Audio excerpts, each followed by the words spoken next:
Hey, what's going on, world? This is K. Williams for the PolitiKan Forum, Can Chronicles, HNS 420. Got a couple of my couple dear friends, and we're just gonna sit back and talk about some cool issues. We're gonna cover the B.E.T. awards. We're gonna talk about sports columnist Jason Whitlock. He recently had a very thought-provoking article we're gonna express on, and we're gonna talk about whether or not Cap should get a fair chance in the NFL. So I want to bring on first we got Caleb. He's the CEO of the PolitiKan Forum, the man with the master plan who makes it all happen. What's going on, champ? Still. Right. Then we got a very Just trying to get to it, man. Maximizing my time. I feel that. Then we got Yeah. we got another brother with some cool introspective views. He goes by the name of Alvin. What's going on, Alvin? What's going on, Kim? What's going on, Caleb? Right on. How you guys feeling tonight, man? Man, blessed to be here. Chilling. Last but not least. Black, y'all. Man. Last but not least, we got this dude is just dope, man. He's my best friend. We've been friends for years. We've actually been podcasting for a very long time without knowing it throughout the year, just talking on the phone. He got some pretty cool views. His name is Courtney. What's going on, Courtney, a.k.a. Chubb? What's going on? What's good? How was y'all day, fellas? What's the deal? Long. Hey, who else said long? Mine was cool. Long and productive, or let's talk about it. You know what I'm saying? I had it. Go ahead. Go ahead. I wouldn't say productive, just long, brother. That's the truth. So, I felt like some productive things got done. It felt Right. longer than it was productive, yeah. And Caleb, you enjoying your night off, huh? Yeah, man. Got like 4 hours of sleep. You know, I live off 4 hours. We can't hear 4 hours Caleb. and go, man. That's I can hear the discipline. Can you guys hear You can't hear Caleb? me? No. I can hear him. It's delayed. Distorted? Yeah. I don't know what's going on. Maybe I exit myself, come back. Because I can hear you. You good on I'll my be end. back. Okay. All right. Mhm. All right. I'll be back though. Just to check. He gonna come back. Courtney, why you keep going black? Something came up. Hold on. Oh.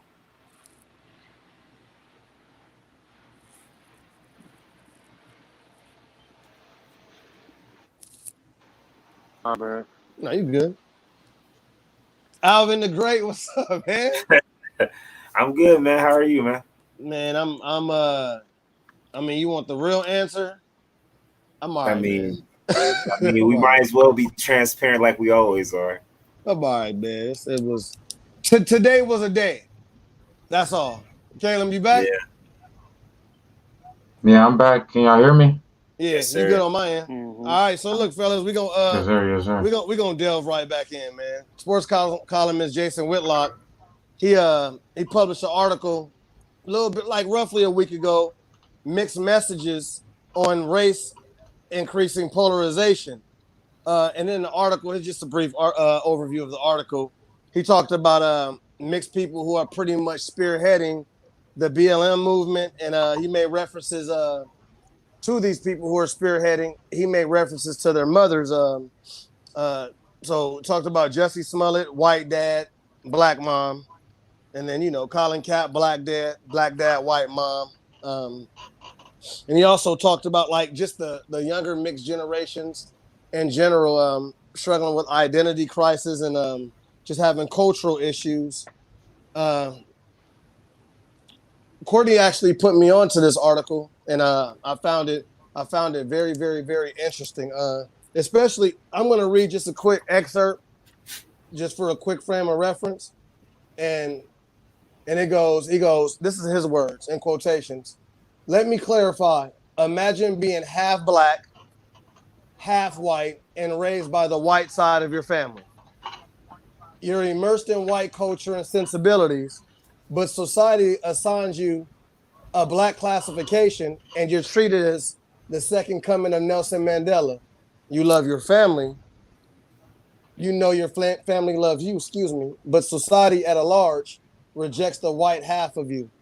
Uh, Caleb, how you feel about that? What'd you get from the article?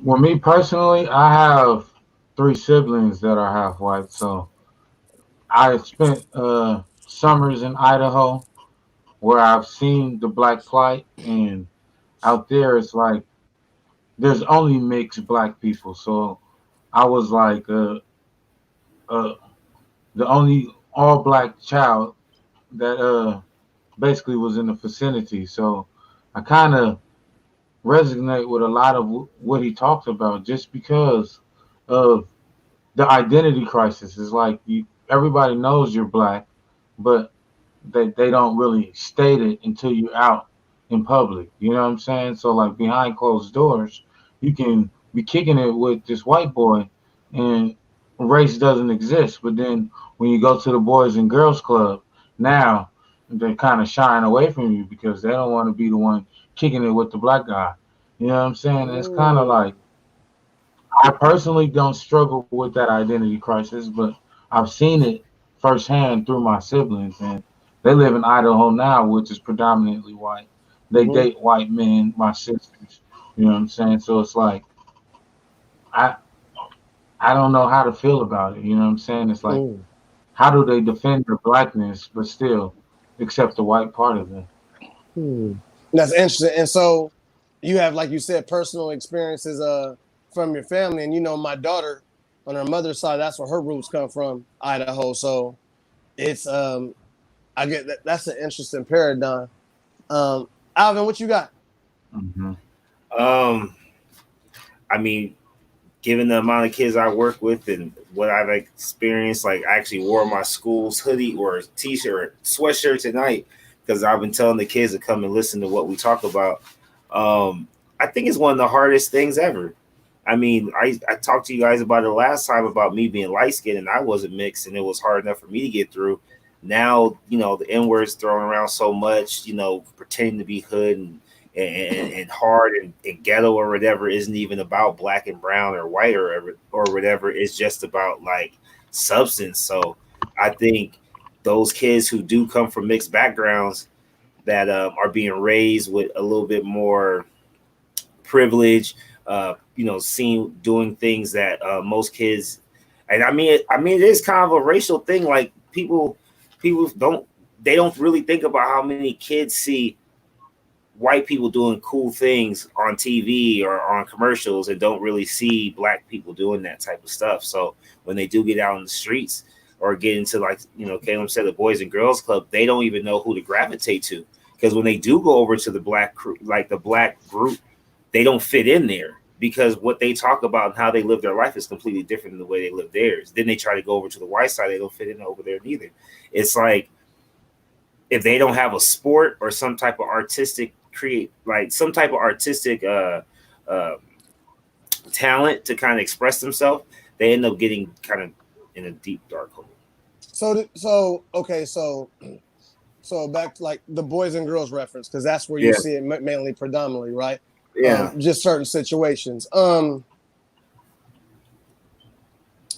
Do you see so when there's a mixed kid who's black and white, what race do you see that particular kid gravitating towards? More of the Well, black side or the white side? it's always the black side because black side is always more trendy. It's more accepted. It's cool. You know what I mean? Because you'll have both sides, a black mom or white mom, whatever. If the kid's light skinned, they want to fit in with the darker skinned kids because then they can feel accepted. If they're lighter or if they're darker skinned, they definitely want to fit in.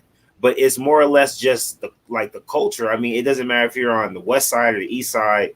You know what I'm saying? Like we represent cool, so there's no way that not fitting in with us is something that they're not trying to do. It's just normally you don't really see the brother or the sister going over here and talking shit about them though. That type of stuff happens more than what we could explain in this short period of time. You have more of that type of shit happening on a day-to-day basis that creates that negative mindset for the mixed kid than the actual interaction with other kids outside their household. It is because, like Caleb said, like, well, when I'm at home, my white brother or my white sister is cool with me, but when I get out, they don't like me, and neither does other people. So then their whole perception of white is wrong, because then now his dad like fucked up and racist, or his mom racist, because they do treat me different because I am darker. So you know, and I'm expounding that too before we go to Courtney. My daughter, she has sisters who aren't mixed. They're all white, or what all white is, quote unquote. Yeah. Right. And my daughter said that she notices how receptive other people are before she walks in the room, and then when she walks in the room, it's just a little different. So she said it'd be a situation like this, like she'll see people come into the house and they'll wave at her little sisters because they're much younger, pick them up, and then when Kenya walks in, you know, they're kind of apprehensive and they're kind of just like hi. And I asked my daughter how she feel about that, and she goes, they're just looking at me as being like a black little girl. So I found that to be very interesting. That like even you've actually encountered that too, though, right? Like people that you know. Oh man, my children, they're mixed, right? So my oldest is always like, when she was younger, she'd run up and hug everybody, right? And I've always taught all three of them that, you know, if you feel that you want to hug someone, you know, that's fine, but you don't have to. You don't have to feel wrong for not wanting to hug someone. You can say hi in a different way. And what I've caught on to was that white, and I mean, I don't want to be like super racist, but I gotta be racist about like Hispanics and whites seem to have like a different. I'm trying to ask him questions. He's not responding. Of like you know, the comfortability level is different. So, and there's always this perception that like all other nationalities have fathers who eventually touch their daughters, where you don't really hear that about black people. So it's background noise, Courtney. So it's like, let me call you back. Okay. Black fathers, you know, for the most part, teach their kids not to hug on strangers. You don't have to interact like that. Everyone else is just wide open. Come in here and embrace on them. So it's like you come in, you could pick up. And I know this sounds terrible because like it does sound terrible, but you could pick up any little white kid at any time. You could be in a grocery store and a woman has their kid and they're crying, and you could reach your hands out and say, "Hey, let me help you," and they'll give you their child and let you like, you know, rock them and all that good stuff, but you'll never see that on the opposite end. So I mean, wait. So, personally, I've never been in a situation where I've seen like a black mom or grandma have some older woman, or, you know, because, you know, there's those moments where like, you know, two people, somebody loves a child standing behind you in the line, like, oh, you know, it looks like little Johnny's just upset. Let me hold him for you because you seem frustrated. Mike, but how about this? Let me throw it at you at another angle. So you said that the white kid is more prone to come to you. But let me ask you $1 million question. Do you think that it's going to be a little difference between that white kid coming to you as opposed to me? Can you hear me? He froze. I don't know. I think he froze. But I answer that, yeah. There would be a big difference. It'd be a big difference. I don't know. Black people aren't really received well in public. So if I'm not received well by you, then how would I expect you to receive me picking up your child? You know what I'm saying? And as far as we're always looked at as criminals or under some type of criminal activity or mindset. So it's like the fear that white people have of us. They wouldn't even allow their child to even think about getting picked up by a black man. I think that they instill that in their mindset.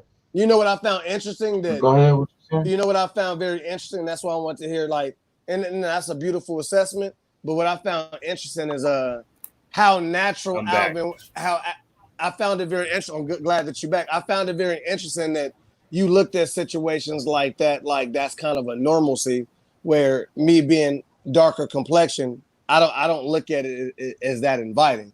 So I think that maybe white Oh, well, people might see, look and at that's you. and no, You get what it's I'm saying, that's though? the whole.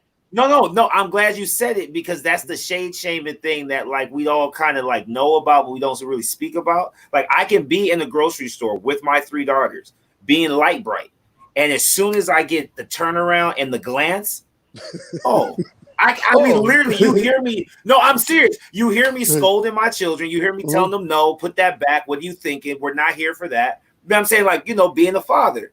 But as soon as you turn around hearing the bass of my voice or the aggressiveness in my tone, and you see that I'm not dark skinned, how are you doing?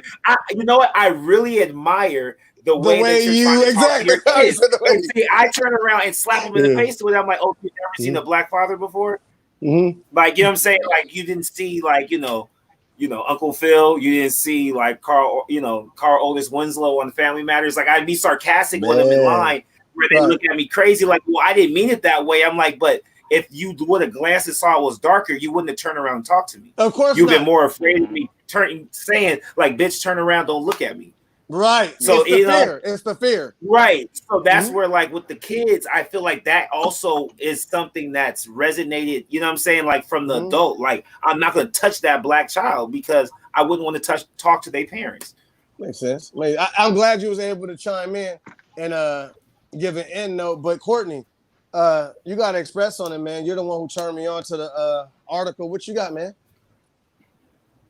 I mean, I thought it was a very interesting article. I believe I agree with a lot of what he said in there. Like, because I got mixed cousins as well. And I just think naturally, like, depending on where you grew up too, like you're going to always, it seems like they always gravitate more to the black side because we're just naturally inviting people. Sure. And I mean, I just think white people have a natural fear of black people, period. And like my daughter, like, piggybacking on Alvin in the grocery store, like 2 weeks ago, my daughter, she got misplaced from me, right? So she's walking, she had the phone, she's not paying attention. I tell her all the time, pay attention where you're going. So she got away from me and she's screaming, "Daddy, daddy, daddy." We're in a predominantly white area and people are like, "Oh, your daughter's right here, your daughter." They all freaking out and I'm hot. So I see my daughter, she crying, I look dead in her face and I'm like, this is exactly why I tell you to pay attention and watch your surroundings. And so all the white people looking at me like I'm just horrible. And I'm like, I just started laughing like, this is crazy. Like the level, like the level of discipline. So you can imagine. Look, whatever I say to Kenny out in public, being that I'm dark skinned and they can obviously tell she's mixed. Whatever I say, it's demonized time. It's demonized abuse. times 10, right? And I'm like, this is abuse. So if my daughter was all black, if she was in a dark skinned black, they wouldn't look twice. They wouldn't even think twice. Exactly. Man, exactly. And you know how Carter's lighter than me. So right, it's like it might be like exactly. Right. Like, for sure. And then I'm a big black guy, so they were looking at me. They looking at me like I'm doing extra, and I'm looking at them like, this is why y'all children come up missing. You know what I'm saying? Like, but that logic, but see that kind of logic, and this is a whole nother topic. They don't have to live off that logic though. You know what I'm saying? So, but that's very interesting. I share the same sentiments. Go ahead. And I think, like, I don't know any prominent dark, like, full black people that are leading these BLM movements. None of this. Like, if you look on television news, it's always a fair-skinned mixed person. And when I saw that article, I was like, damn, that's kind of true. Like, is it because they're more marketable? The white people relate to them more. They're easier to talk to. You know what I'm saying? Like, I don't know, man. Of course, let me ask you I think it's the fear. It's the fear concept. If like Omar Epps or any other black actor other than Jesse Williams said the stuff that he said at the B.E.T, like, what would happen to them? Oh, it'd be a wrap. They wouldn't have a career. All their sponsorships would be done for sure. They'll lose a whole career blackball. Like if Cam Newton took the stance that Cap took, what would happen to Cam? Woo! And look, and that's crazy that the dynamic would have switched just based off a couple shades of a skin tone. Exactly. We're gonna move right along, fellas. Hey, but Courtney, thank you for pointing out that. But let me ask you one more question, Courtney, in regards to the article. Do you think, like, anywhere within the article, you think that Jason Whitlock was reaching a little bit just to come around and make his point? I'm a fan of him. I don't think so, bro. I think that narrative has been pushed on him, but I can't stand him personally, honestly. But some of the stuff he puts out, I'll be like, very logically. Like, yeah, like, like, see, I can not like you and still respect your work and for sure. think you're intelligent. But some of the shit he say, I'll be like, nah. But a lot of stuff, I'll be like, wait a minute. It's thought provoking. It's extremely thought provoking. But the things that, see, he baits you in just to get your attention. But when he has you already in, the thing, like his intent to draw you in, he always hits the nail right on the head. And that's why I kind of like battle with him, but not Courtney, like for sure. I gotta agree with that. What you got, Caleb? For me, I love the way that he wrapped up the article. The last insert, I'm gonna read from it. It says, race is complicated, confusing, and a dangerous subject. We've turned leadership of the conversation over to athletes, celebrities, and the conflicted. No wonder we can't find common ground. We talk about that too, Caleb. What you got? Yeah, I was about to say. You hit it right on the head right there. I heard Caleb say that on a few episodes back. Like, right, Caleb's been big on that. Like, why are we investing in these celebrities and movie stars and stuff? That's true. Yeah, and that's interesting that you took that excerpt. Go ahead, Caleb. Because for me, it's like we used to have. If you look at the past, we had black religious leaders, but now that, like I brought up in the previous podcast, there is no black church. The black church is non-existent, and you kind of shunned me for calling out Creflo Dollar and T.D. Jakes, but at the same time, it's like I understand, but in these times, man, if you expect LeBron to say some shit, then we really should expect you to say something. You know what I'm saying? Why are we putting all this pressure on a man like LeBron James? We ain't putting that pressure on a T.D. Jakes, on a Creflo Dollar that everybody gave their money to so that he could have a private plane. So y'all could pay, he could apply pressure on the people to pay for him a private plane, but we can't apply pressure on him to speak up for the black community. Can we be fair though? Backwards. That's backwards. Yeah, but you know what? That's because you're not supposed to. Go ahead. Just let me say one thing, and then go ahead. I want him to respond, and then you got the floor. But Caleb, everybody protests different though, brother. So we don't know. We talk about back end stuff, right? You're the king of the back end, so you got to respect the back end. We don't know. No. We don't know. Everybody protests different though, Courtney. Ken, the black church is gone, bro. But hold on. Government. No, I'm not. The government is. Of course, I'm not. That's not the debate. We're talking about like the expectancy of what the preachers and pastors. I mean, everybody protests differently. I'm not disagreeing with what you guys are saying. I hear you, but when it comes to stuff regarding religion, they're front and center. They have to be. But I'm saying though, it might not be their calling to go ahead and go to the forefront. God might call them to.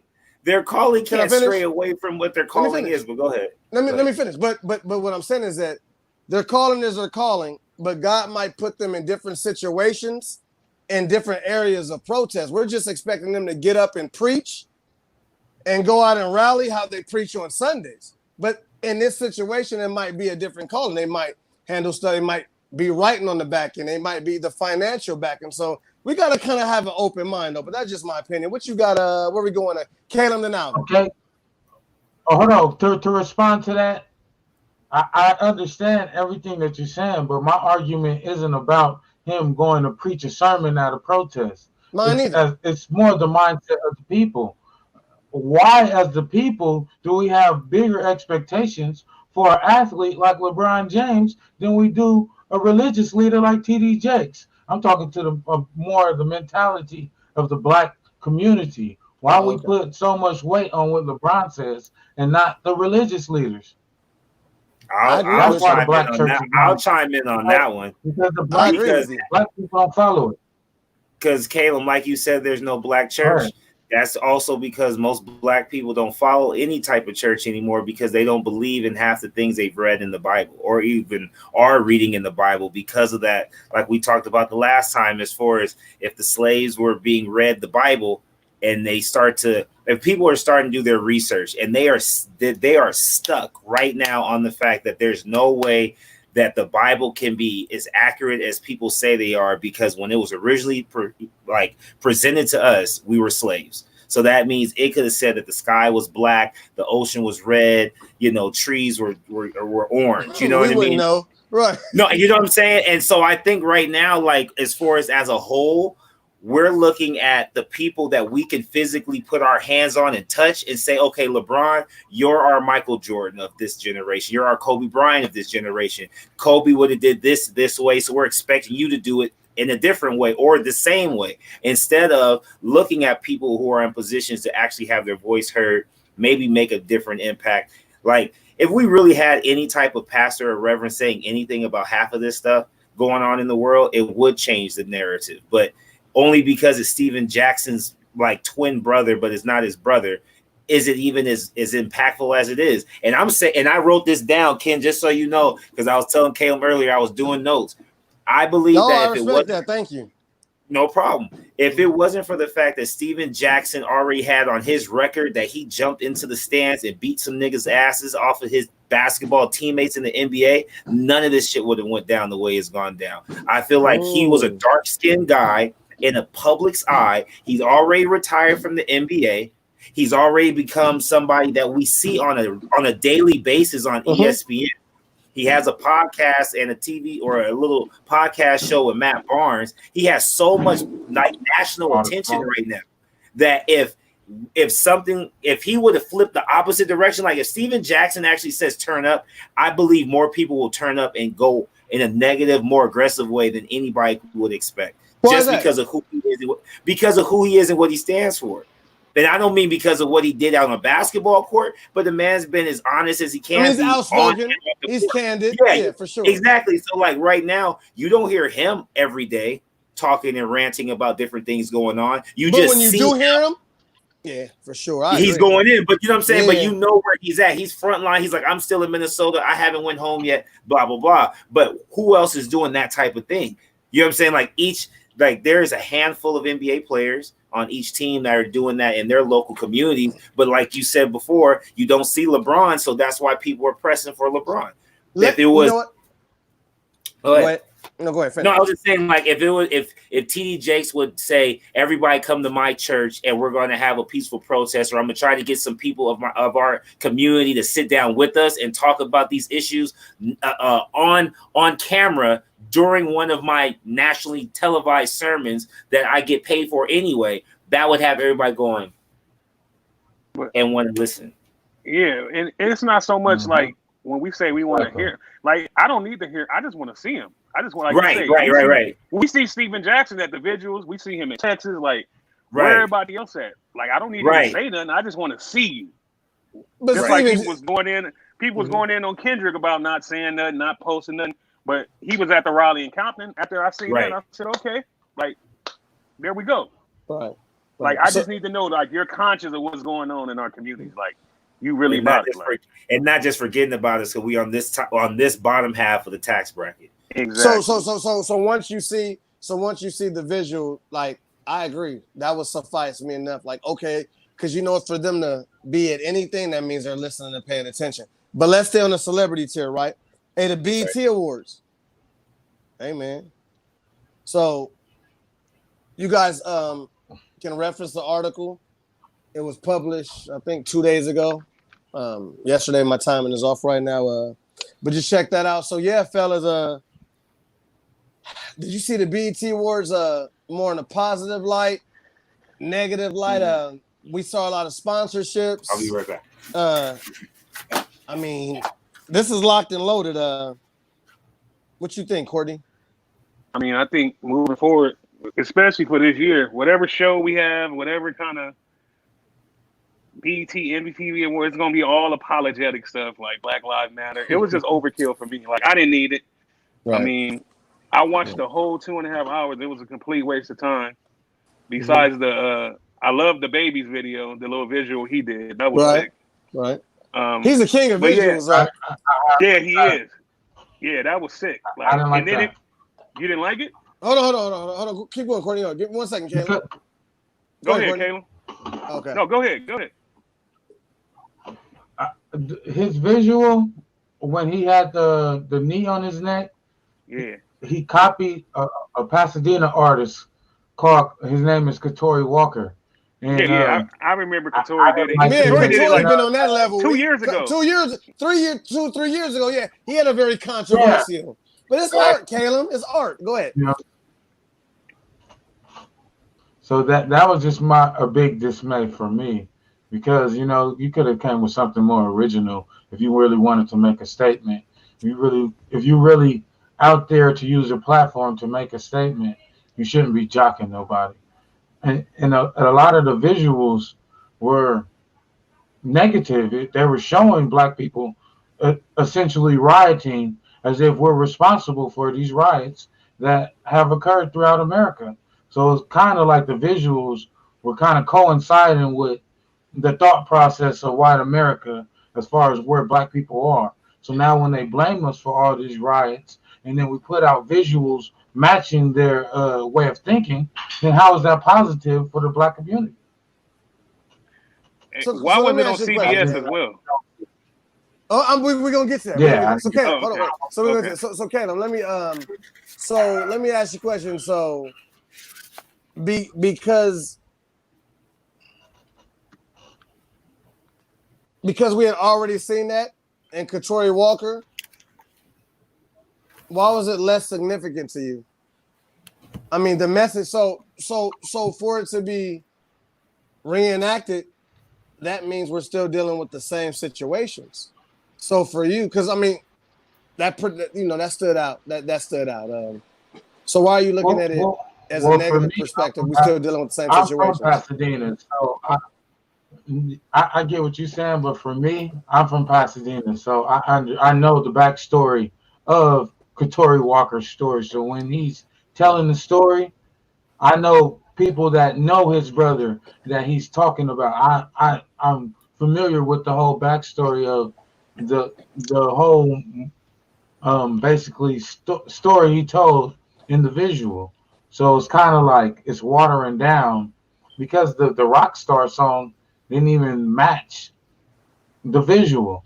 You know what I'm saying? If you were going to talk about, you could kick the freestyle a cappella talking about what's going on with the foot on your neck, but to do it to the rock star song, you know what I'm saying? It just didn't fit the visual. But hold on. But let me ask you a question. So leading up into what actually happened that really promoted the visual,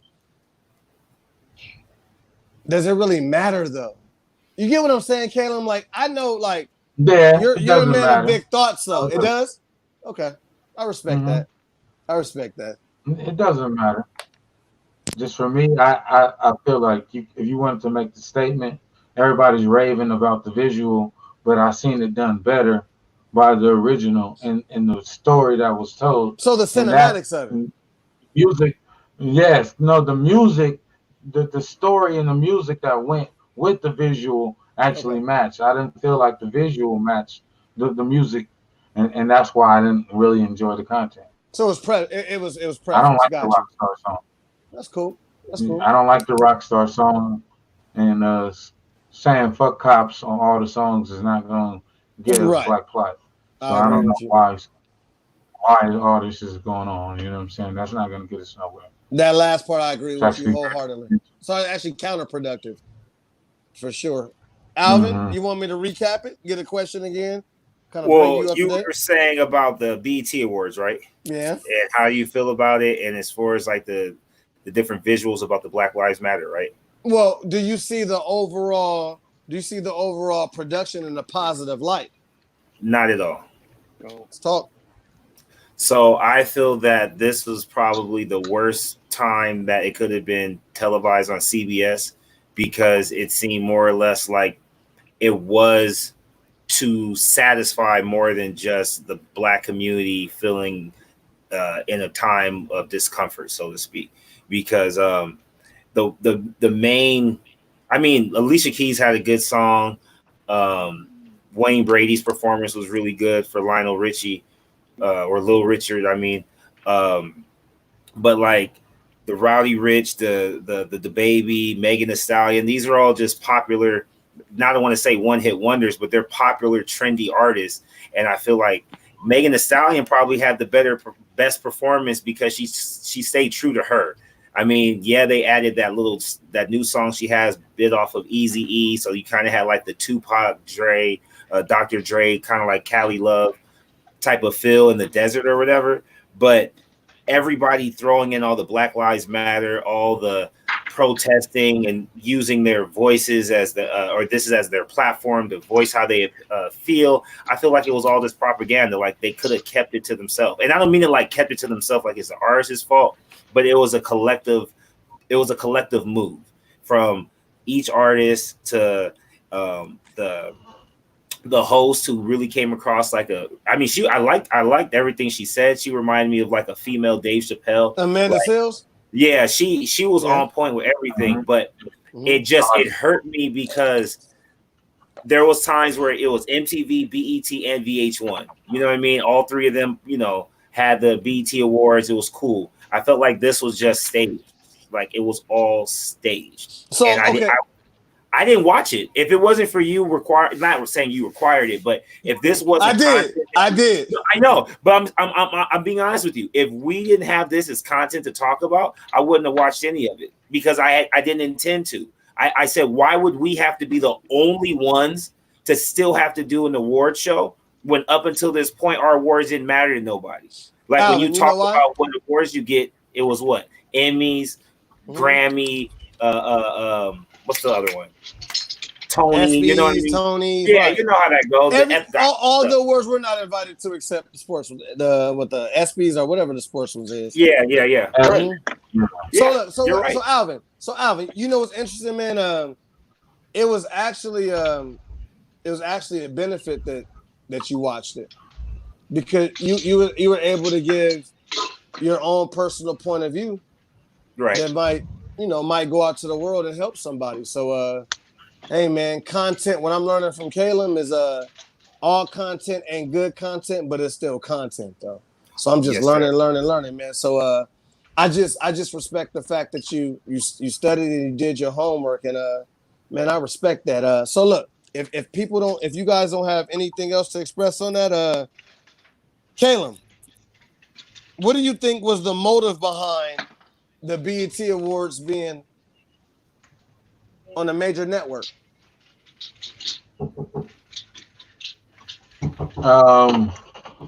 Getting it in front of white viewers, honestly. I mean, just they wanted the optics to match the news stories. So you would go on a major news network like CBS that's been pushing this Black rioter narrative, and then you want the Black awards to match the narrative that you're pushing when you push your news out. So it was just another ploy. As far as why would CBS, BET didn't go to CBS and say, hey, can we do our awards fair? So right. Why did CBS approach BET and want to host the BET Awards? You know what I'm saying? And just understanding how the back end works, CBS approached BET because of course, if that wasn't so, then we would have had the BET Awards on major networks way before this. So what is CBS motives? Is it pro-Black? Are they for Black people? No, I don't believe so. So it's all optics, man. So propaganda. So not looking at it from a logical perspective, because I agree with you wholeheartedly. So from a manipulative perspective, do you think it would have been genius for us for it to be on a major broadcast network? Yeah, because in this game, man, it's all about exposure, man. The more eyes you can get on your shit, the better. No matter which way you get it done, man. So it's all there is in 48 laws of power, man. I believe it's the sixth law. We're saying attract attention at all costs. There is no such thing as bad publicity. So as far as black people, as far as a person like Megan Thee Stallion, which would never get the average white person to tune into her, we might got 100,000 white people that looked at Megan Thee Stallion for 2 minutes, and So, that right there is worth it as a black people. We're only so you, 13% of America. so Yeah, but you remember when we used to have it's interesting that you see both sides to it. That's why I had to ask you, from the business acumen side of it too. So you get the logical side and the business aspect. Hey, I love both answers. Courtney, what you got? And then we're gonna transition to Alvin. As far About as the CBS? the motive, like, what do you think the motive was behind it being on the major network? Like Kato said, I believe CBS reached out to not B.E.T. It makes too much sense. Like he said, to continue the narrative. CBS is basically, I go to CBS for news. I don't watch any other shows on CBS. It's a news station, and the B.E.T. award was news, man. That's all. Oh, so it was less entertaining this year for you, Courtney? It was terrible, man. I was irritated. Yep. No, Courtney, you said it right. It was news. You're so right. It was news. They played it so that people could give us views, so they could feel like they're putting money back in our pockets because we were jigabooing on stage. Exactly. Well, that's what it was. From our own houses.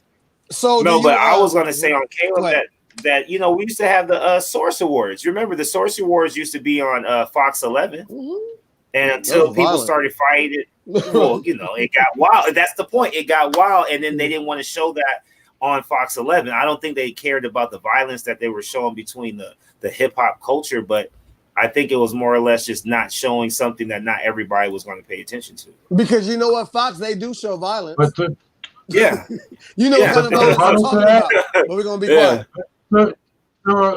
To rebuttal to that, Source sold itself and is now owned by white people. Same way that B.E.T. is. So these white people jock for position, rub shoulders with you, get buddy, and then acquire you.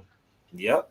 So but it's our was fault. That really or was that? No, I mean, or was that we got to sell for the highest dollar? You know what I'm saying? They was putting themselves in position to be acquired, and that's what happened, man. So we can't really. I mean, was it for black people? Yeah, the Source Awards was, but was the deals for black people that was done behind the doors for the back end? No, the white man still won. So the white man put on a black production. Should we really rave about that? I got a question, Caleb, for all the fellas. So the general consensus amongst the fellas is that you guys did not enjoy the B.E.T. Awards, right? Right. We agree? Okay. Didn't like it. So, I mean, I have my opinion. I'm kind of on the fence. I see both sides. I didn't enjoy it, to be honest with you, but I mean, I get it, just like you guys get it. But here's an important question. How much respect have you guys lost for the actual artists who participated in the B.E.T. Awards? I didn't lose any for Wayne Brady. Didn't lose any for Alicia Keys. They all did their job. I mean, it's unfortunate that it wasn't the best production. So Alvin, stay there with me, right? So throughout the show, you see certain people who your thoughts ally with theirs, and then certain people you knew was just media propaganda. Okay. Yeah. Okay, I get that. So moving to Courtney. See, the artist, I don't know how much say-so the artist had in it. You got to look at their labels too. I'm sure labels was jockeying for these visuals to go up too. Like, and then look who got the biggest parts: Mel Thee Stallion and the B.E.T, who are the hottest artists in the game right now. Woo. So, I mean, you got to look. They're tied to these labels too. Yep. Right. Neither one of them are independent. Meg Thee Stallion's Rock Nation, the Baby, who's the Atlantic? Like those are them two run hip hop. So let's stay here though, Courtney. you don't think that those two artists, during this time of social protests, be it that labels are going to be a little bit more sensitive to their black artists, you don't think they had more of a say so to say, you know what, hey, I'm not going to take this stance, I'm not going to perform? Nope. Why is that? It ain't no labels being sensitive to black issues, bro. If that's the case, De La Soul and all these other groups will have all they masters and shit. They don't care about us, man.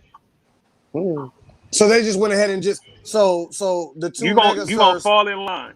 They're gonna fall in right, line. I agree. So the two megastars, you're just saying they basically went and did their job. Yep. Ooh. Who next? Who got something else? Let's go. Let's switch it up. I got something else.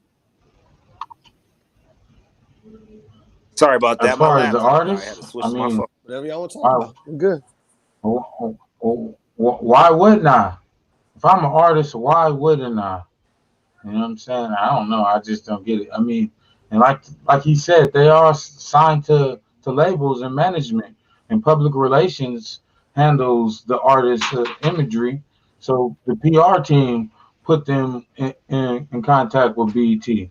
Now B.E.T. is not black owned, and when doing a deal with CBS, it's like a white man and a white man decided what the black production was going to do. It's like Barnum and Bailey. It was like a circus to me, and exactly. You know what I'm saying. But the circus acts are the star of the show, man. So if you're a lion tamer, you can go out there and tame the lions, man, and that's what Meg Thee Stallion and the baby did, man. Hey, I got one for you. And I go ahead. I wanted to touch on something you said. Oh, go ahead. You said you liked the Wayne Brady thing. I thought it was disrespectful to Little Richard, man. Well, no. Look, I don't mean that I liked him because it looked like a comedy skit. I got something for you, man. It was like a parody. No, look, I got one more for you because I wrote this down too. You know, Wayne Brady has always been the most jigaboo, white-faced black man that we've ever seen on television forever. Facts, you know, I don't hate on him because he's a talented dude, but we've always put him in that category. Like, you just want to be good with them. I thought what he said about why he was honored to take on that role and try to perform and make it a parody and all that. I respected that part of it. When I watched it, I just laughed like it was just Wayne Brady being Wayne Brady. But see, it was like, but wait, I had one thing I wanted to add too. When you when Caleb was saying how and you said it too, Ken, and well, actually all three of you guys said it about how they all had to do with their labels. You know, this is the very first time Beyonce. I mean, and I'm a big fan of Beyonce from when I was a little kid. This is the very first time she's ever allowed her voiceover to be played during an award ceremony without her physically being there. So when you watch Megan Thee Stallion, she performed the remix that had Beyonce on it. You also saw Beyonce and Blue Ivy got nominated for an award, which is something that nobody even knew about Blue Ivy being a part songwriter and all this other stuff. And then you know that they also honored Beyonce at the award, which everybody's loving Beyonce for doing the Lion King, for getting this contract with Disney. So this was a very calculated ploy. Like, I bet $5 Jay-Z's behind all of this because there was too much Rock Nation stamped all over this thing, and there was too much of. What about the bigger companies? Well, no, the bigger. Honestly, Alvin, let me ask you a question. Let me ask you a question. Other than Rock Nation, what bigger company did you see in prominence? I mean, you know, the Def Jam's always his biggest competition, but outside of that, I don't know. I didn't really see too much. I mean, I'm just thinking outside the box how, you know, things are going on behind the scenes, like you said. And if Jay-Z and Beyonce are going to have a subtle shot in the air where we all know that they're there and they're relevant but not being vocal and being present, you know, they had a lot of the profit going to this. And that's the thing with Rock Nation. They don't post that shit. Rock Nation. You just gotta be in the know. And like he said, like Michelle Obama, Chloe X. What's the two girls that signed the right? Yeah, like all of that. It was But they've been saying that Jay-Z and Beyonce has been running BET behind the scenes for years. Right. Like they Of control the show, bro. course. But I mean, they and, control. I and think if they anything, control a lot of the black hip hop media. That's why sometimes you got Charlamagne scared to speak. And then, I mean, you just look at the whole show. It was very, very Rock Nation, bro. Yep. All the way around. Mm-hmm. Rowdy Rich came out playing the piano. Like I didn't even know. that was. I didn't know DJ Khaled was signed to Rock Nation. He had a Fat Rock piece on. I was like, Yep. what? Oh, he gave him his last official piece from the original '97 like chains that were made. Mm-hmm. That was the rumor. And then the other Procter and Gamble, they were very prominent throughout the awards.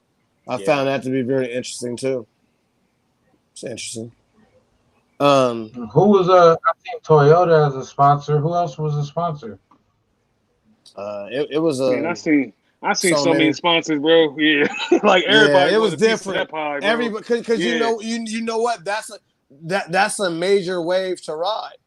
So it just made sense. I mean, it was an opportunist move for sure. So let's talk about let's jump into different agendas. How do y'all feel about different agendas jumping on the backs, for lack of a better term, of the Black Lives Matter movement? The Me Too movement. But America is a Me Too country. You know what I'm Mm. saying? Capitalism is based off of jumping on people's ways and riding it. And that's what a capitalistic system is based upon. If it wasn't so, then America wouldn't exist. That's why everybody loves America, because you can come here and not know how to do shit, copy him, jump on his back, and reach success. For sure. So it fits America. It's the definition of America to me. This is why people love America, because they can. Mm-hmm. Exactly. I feel like Black Lives Matter now is back in the forefront of taking the butt of all the criticism and all the ridicule, and then somebody else will step up and say, well, what about this too, or what about this? Like right now is relevant until something else happens to a different one of these groups that's starting to protest with us. Because if the next black person killed happens to be homosexual, it's going to then bring a different group out to try to get the same type of respect, or at least the same type of attention to get their voices out. Because if you notice that you haven't heard any of that for a hate crime, and that used to always be one of the biggest issues with homosexual black males. Yeah, Courtney. I think Black Lives Matter is just watered down now, man. Like the sports unwatered it down, the media, the award shows. It's just like I don't even think people know what Black Lives Matter means. Like I don't know. To me, it's marketing. It's like it's marketing. It's to monetize. All these companies came out. Black Lives. Everybody had a statement. It's corny now. I'm sorry. It's just corny to me now. And then the street vendors too. So I was driving to LA earlier, and I saw I Can't Breathe, Black Lives Matter, Sandra Bland, just paying reference and homage to all the respected black people who have lost their lives unwarranted to police brutality. And I was like, this is really just a money grab, though. Yep. So once, especially in the hood, once these cats get the sense that they can make $1, they're just looking for the next black tragedy to make $1 off of, it seems like. Because you lose sensitivity once you start making money. Like if you're hungry and you're able to make money off of a situation, you don't care how you're making the money off the situation. You just want to make the money so you can eat. So look, I'm a proponent of anybody making a living, but all the vendors that's selling all this stuff, I don't know, man. I think that really needs to be reevaluated from like a moral perspective. Like how much do they know about the situation? It just shouldn't be a money grab. I couldn't agree more. It is watered down. Who got what they got? Back to the agenda. I think that is mainly just another ploy of the Democratic Party to get Trump up Mm-hmm. out of here. Mm-hmm. They tried everything from sexual assault to saying that he collusion to impeachment to abuse of powers. And I think this is just the next Democratic ploy to make sure that Trump don't win this reelection. Because once Trump ran, every southern state turned red. Of course. And as long as all these southern states stay red, Trump is going to be reelected, and the Democrats have no chance due to the Electoral College. So I think that this is just a ploy to try to get some of those get the youth of those red states to go against the parents and kind of split those red state votes. It's just a Democratic ploy. So the BLM. So let me ask you a question, Caleb. So the BLM movement, it came. Would you say it came at a very opportune time for Trump in his candidacy? Well, I say that because of George Soros.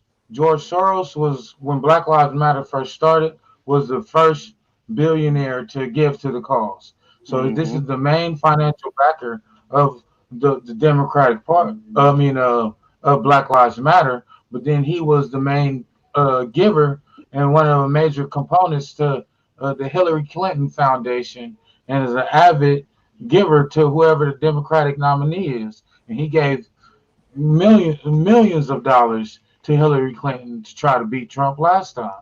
So the same dude that is giving all this money to the Democratic Foundation and giving all this money to the Hillary Clinton Foundation and giving all this money to the Democratic Party as a whole, and then this is the same dude that's the funding Black Lives Matter. You can't say that they don't coincide. The agenda. Yep. Yeah. It's tying in. The agenda's where the money goes. But if you follow the money, Black Lives Matter and the Democratic Party lead to the same pot, Democratic Party and George Soros. It's a Democratic ploy. Alvin, what's up, man?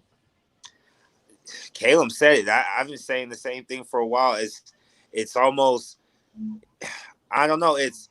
It's either Trump or no one for when it comes to the Republican side, as far as the agenda, at least with the kids that ask me questions. And then, I mean, on the Democratic side, I really don't even know who we can even trust or believe in anymore. I mean, there's so much inconsistency that just because you put on a dashiki or you put on a robe and you take a knee doesn't mean you actually care about Black people. So it's one of those scenarios now where you almost have to decide if you're going to go with one side, who you really going to go with.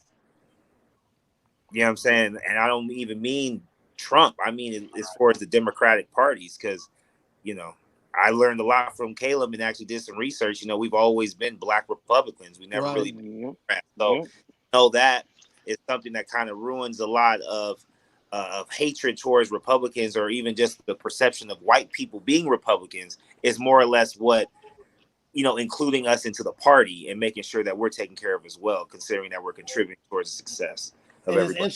And it's interesting you say that because Courtney and I, we had a conversation about Black Republicans, and Courtney made a good point. He was like, you know, it just depends on where you are personally, financially.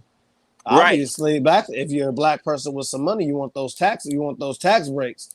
But like you said, growing up, that's all we heard is the Democratic Party was for Black people, people. So you're growing up and that's ingrained. But as you grow up and you get your own consciousness, you start comparing the parties. You like, for me, I really see neither party makes sense. They're a party within the party. I don't differentiate any of the two. If you look at the Civil War, man, there was no the North didn't defeat the South. They came to an agreement. They realized that they were fighting and killing each other over Black people, and instead of granting us equal rights, they ended the war and they granted us second-class citizenship. So that was the agreement. We're not even we're under-tier citizens, so we don't have equality in America. So that, like, back to the agenda, America's had its own agenda since its conception, and it was never to give Black people equality. Okay, Caleb. So no matter what your money is, no matter how much you say Black Lives Matter, America as a whole, as long as we're classified as a second class citizen, and as long as we're still 3/5 of a man in a constitution, then how can America say that Black Lives Matter?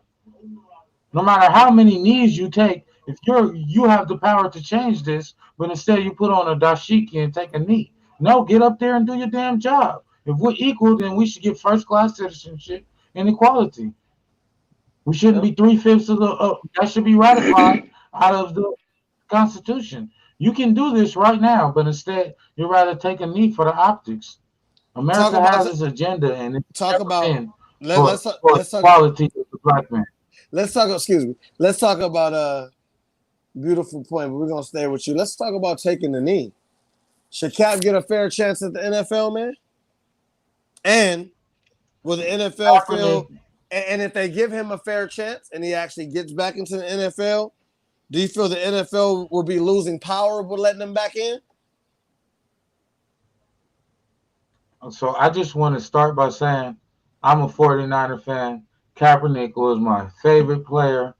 I was an avid Cap supporter since day one, before the protest, during the protest, after the protest. Let's go I politically. just don't agree. I never agreed with Cap's decision to settle out of court undisclosed, because now he's in a position where he can't come out and say certain things because of the undisclosed parameters of what he accepted from the NFL. So now his platform isn't as big. So now we're using him as a martyr, but the martyr can't even come out and do anything about it because he wanted to take the money under the table for undisclosed amount. Would you like to see him back in the NFL though?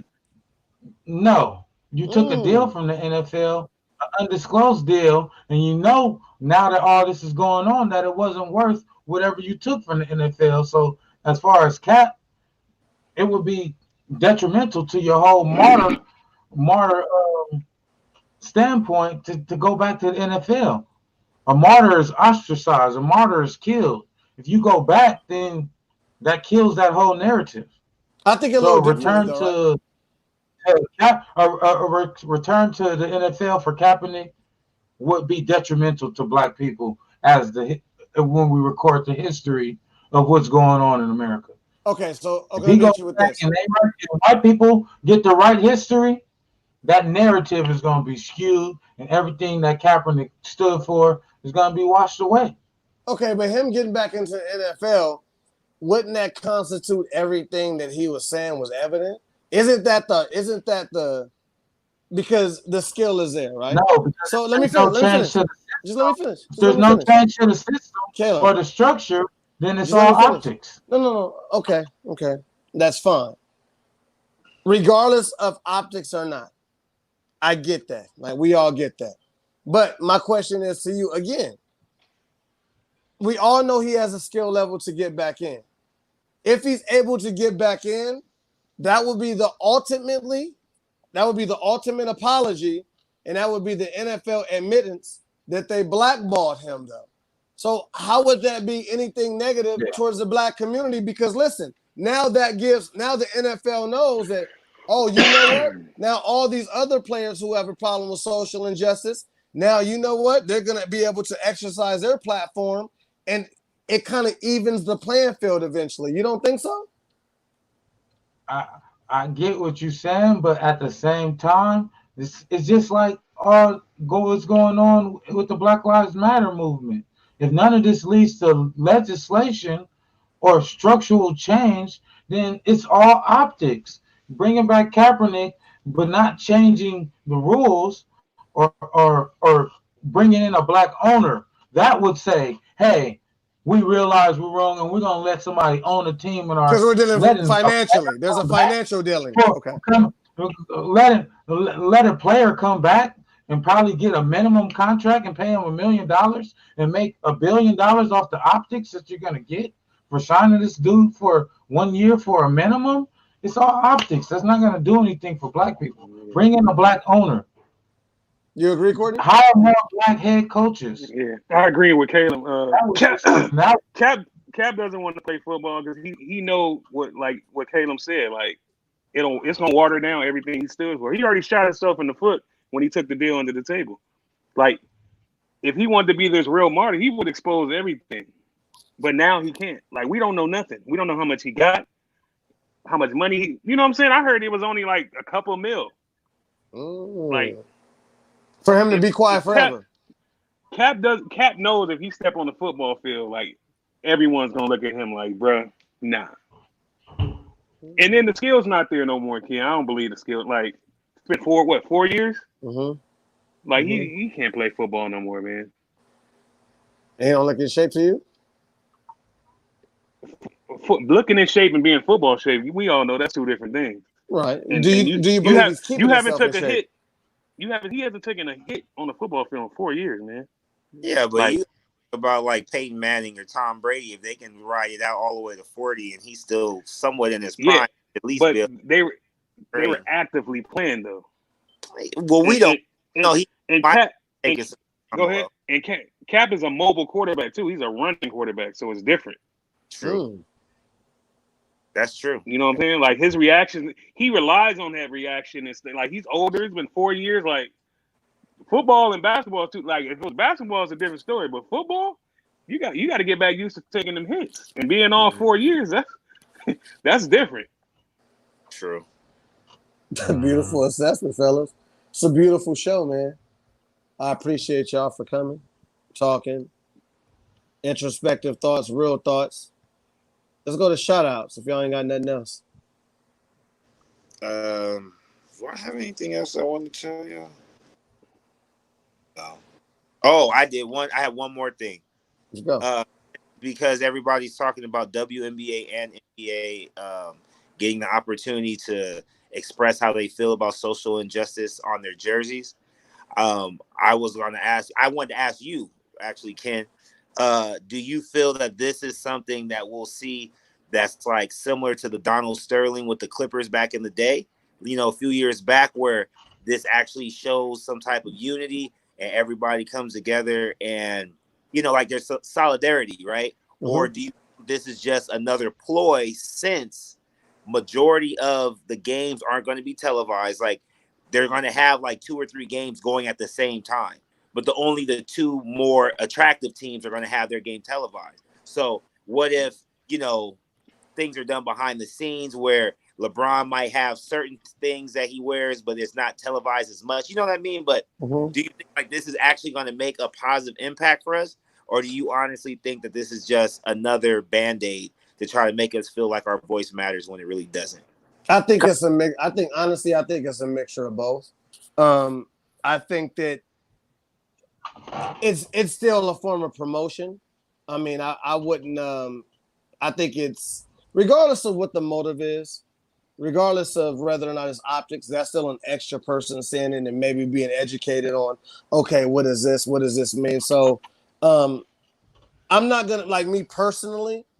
I'm not going to look at it from a negative perspective because I think, I mean, it's informative. At the end of the day, it's education, and whatever the motive is behind it, whether if it's negative, I mean that'll come to light. But yeah, I mean, I think that I definitely think it's a good thing, though. I think it's education. I think that's just an extra person, like I said, saying, "Oh, what's that?" Like being inquisitive and stuff. I don't have a problem with it. Here's my follow-up to it because I had a feeling you would say that. And then I feel like Caleb's going to be on my side. How ironic would it be? Because when the I Can't Breathe first came out around the Trayvon Martin stuff and you know, just everybody, I can't even go through all the names at the moment.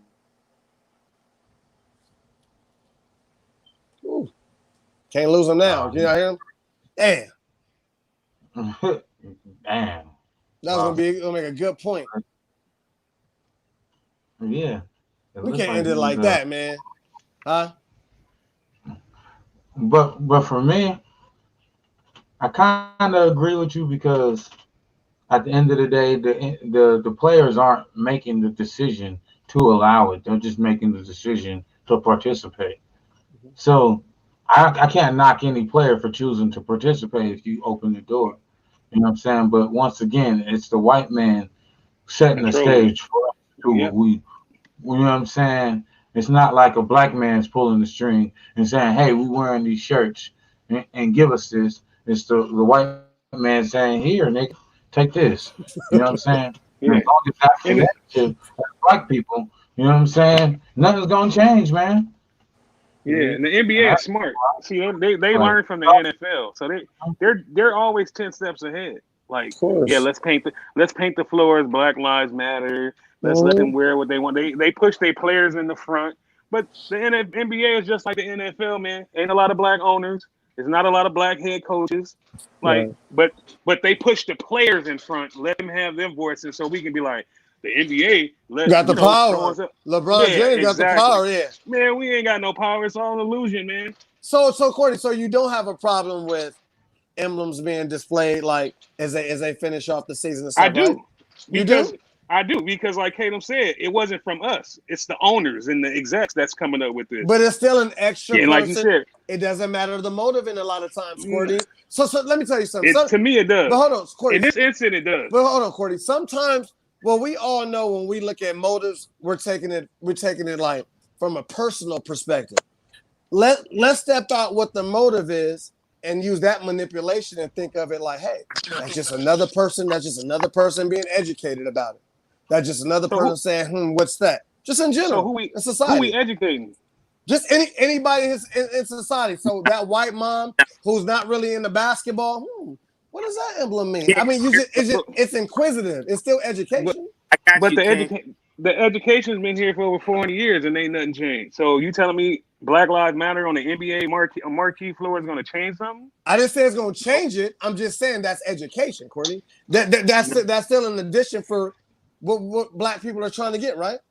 I don't Ken, think check, it's Do education. you get what I'm saying? Like, it can be. Ken, check this out. My phone keeps messing up. That's why I had to jump in and jump back out. What I meant by it was when Kobe and everyone else did it, it was looked at in a different way. Everyone had someone else of their, like, one of their homeboys made it. Like, hey, here, wear this and make a protest The peacefully. pop the Trump. Right. Exactly like we talked before. Right. Now, the reason why I wanted to ask you that is, and I know, like I said, Caleb's going to be on the same page. If they turn around and start selling our like not our, but selling merchandise with Black Lives Matter on it, with Breonna Taylor, like with different with different people's name on it. Not only are we putting extra money into their pocket for no reason, we're just selling our own sorrow to see it on somebody's back that they're not even going to actually take serious. Because 2K, the dude Ronnie 2K, I respect him for the fact that he shut down 2K for 2 hours. He made everybody who came online, they said you cannot play an online game for 2 hours, but you can go on the server and you can walk around the server and like peacefully protest. Then they started giving away Black Lives Matter, I Can't Breathe, say their name, merchandise on the game that didn't cost you virtual currency to purchase. But it all still pushed the propaganda. It's still, when you go on, that's all you see. So I'm thinking and I'm glad you said the whole Black Lives Matter on the court.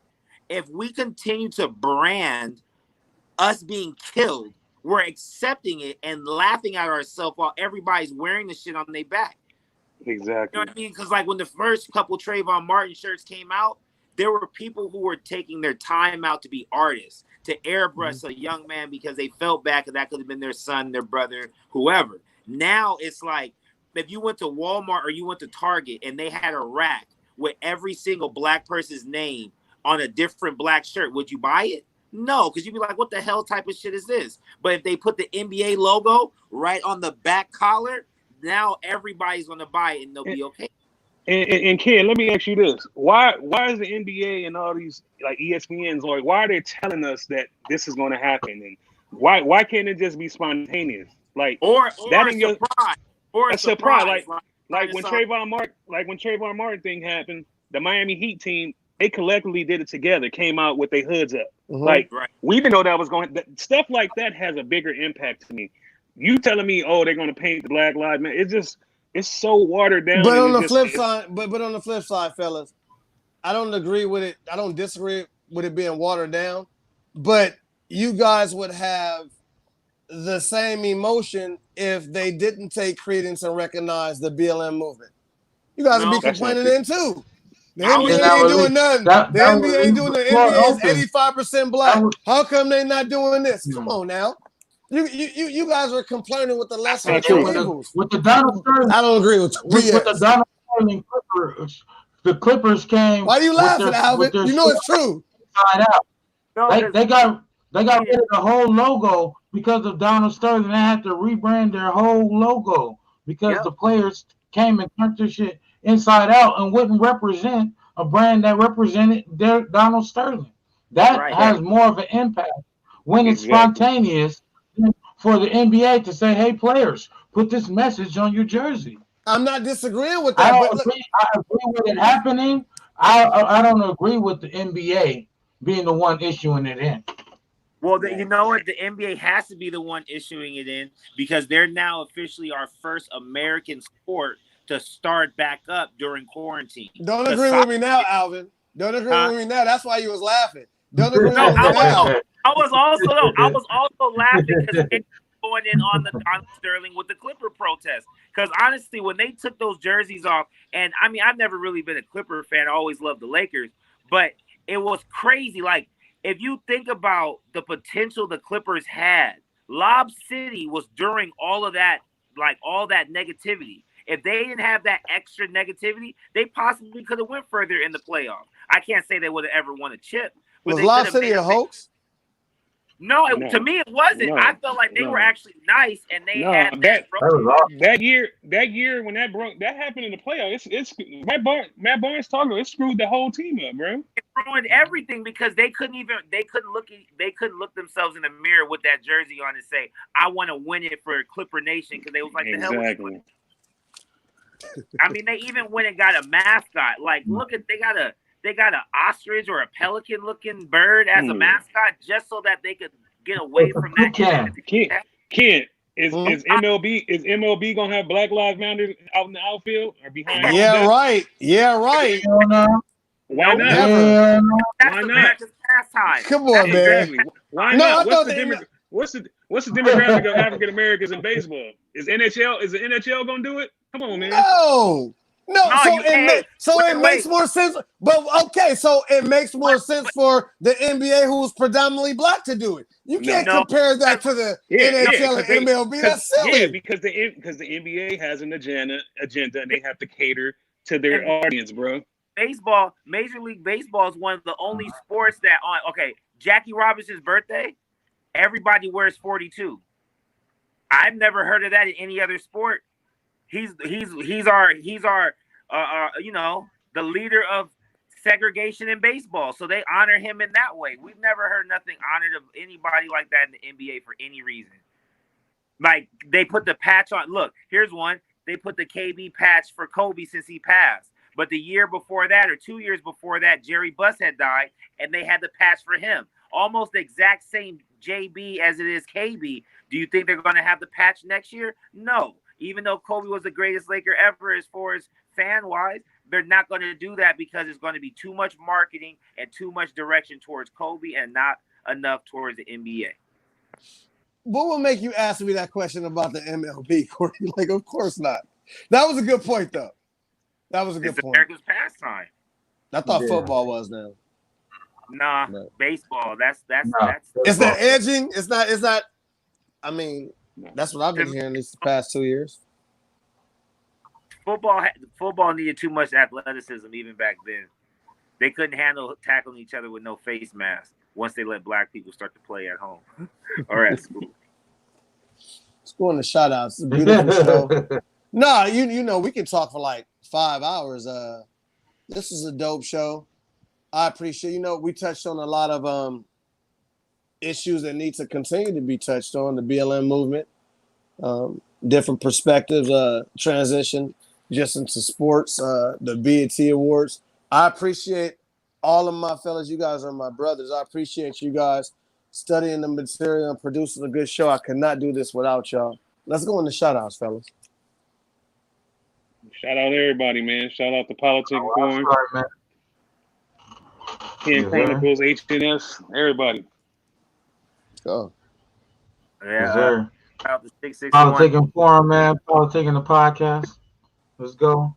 What else, man? My nigga Alvin, Ken Chronicles, Ronnie HNS 420, Cortez, my nigga Tez the Great, he back. We love Robbie, man. Willow Jackson Music. Man, the camp What getting about that strong, man. Roku? Talk about that Roku a little bit. Movement. Tomorrow night, man, we're having a presentation on Zoom, unveiling our plan for our own television network through the Roku. By the end of the year, we plan to expand the Apple TV, Fire Stick, um, and phone applications. But man, our own platform, man. PolitiKan broadcasting, man. Malcolm X said something that stuck with me forever. He said, I do not hold on, I'm messing I don't want to mess up the quote. I do not expect white media to paint positive pictures of black men. And I agree with that. That is not the expectation of the white media. So we're gonna be the ones to paint the picture of who black men are, not them. They can't control our narrative anymore. I appreciate that, brother. And I respect that. You know what? Shout out to you, brother. Shout out to the PolitiKan Forum, Mr. Thank PolitiKan you, man. CEO, the founder who gave me, Ken Chronicles, my first platform and a new shot at life in this journalism stuff. I take it seriously. It's protected and respected, brother. Shout out to Alvin. We gonna definitely connect. I love your introspective point of views. They're very thought provoking. And you know what? You go out with them, and I respect them. And you walk away with them, and you know what? The thing about your commentary is truthful and is honest. And I will always respect you for that. So anytime you have an open invitation to come on the Ken Chronicles, shout out to Courtney, my best friend. Thank you, brother. It's kind of hard to get him on here. Like I said, like we've been podcasting since the late 90s, talking about different like music and stuff like this. And it was actually through his son Jelani how I met him. I'm about to go into the shout outs, but shout out Courtney, thank you. Shout out to his son Jelani. He's doing great work too. You can check him out on the PolitiKan Forum too. Shout out to Lucky Heavy Heart. Album dropped a couple weeks ago. The visual Crazy is out. Check it out now. Shout out to Zaire, underrated and overdue. I know visual is out on all major platforms. We got both of the interviews dropping in about a month or so. Caleb was behind the scenes. We had fun. Shout out to Kenai and the whole Dungeon Music family. Kenai Can't Stand Niggas, Addicted, featuring Ernest King. Shout out to the CEO of Dungeon Music, Davion Canada. And shout out to Chow Mein. Chow Mein, he's a rapper and he's out of the South Bay, but actually the South Bay up north, San Jose, I believe. And he has an album dropping early part of mid-September. It's called South Bay Summer. So shout out to all those fellas. Shout out to Willow Jackson Music and that whole camp in HNS 420, Ronnie. That's all I got. And shout out to Yaja Kedit and what he got going over there with the motivational speaker. And that's it. That's all I got. Ken Chronicles. And we out. Peace.